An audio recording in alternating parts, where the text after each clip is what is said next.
Hi, this is Red and welcome back to a new episode of Study English with Red Sensei.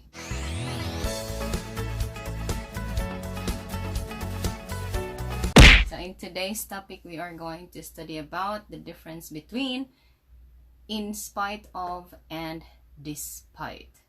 Kung sa Bisaya pa, bisan pa. Bisan pa, malain ka na. In spite of and despite both means the same as although and even though.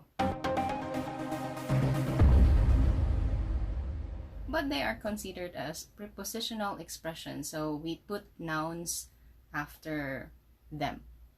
So in spite of and despite express contrast between two things.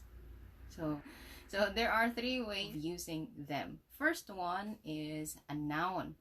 So for example, in spite of her illness, she went to work.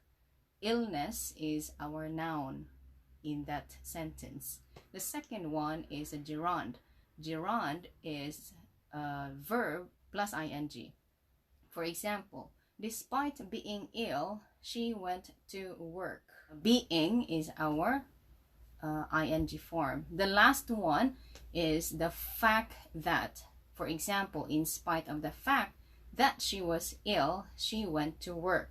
Kung sa Bisaya pa to siya tanan, bisan pag nasakit siya, nga tugya pa siya sa trabaho.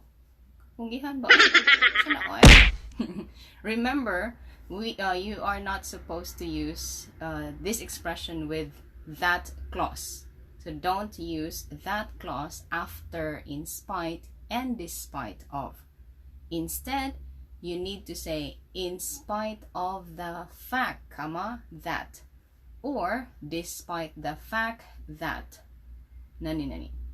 So in addition, it is important to remember that in spite of and despite cannot be followed immediately by a subject and a verb.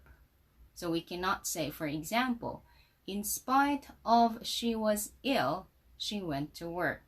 So in this sentence, was is our verb. Okay, kasi nabot ang tanan. So please remember, I am not a native speaker and I am not an expert of the language. So please do your own research. Itabang lang kung gamay.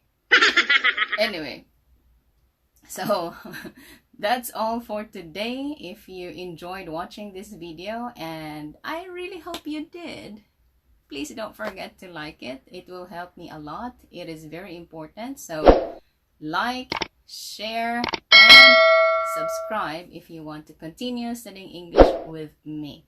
That's all for today. Thank you so much. See you on my next video. Amping and ayo. Bye.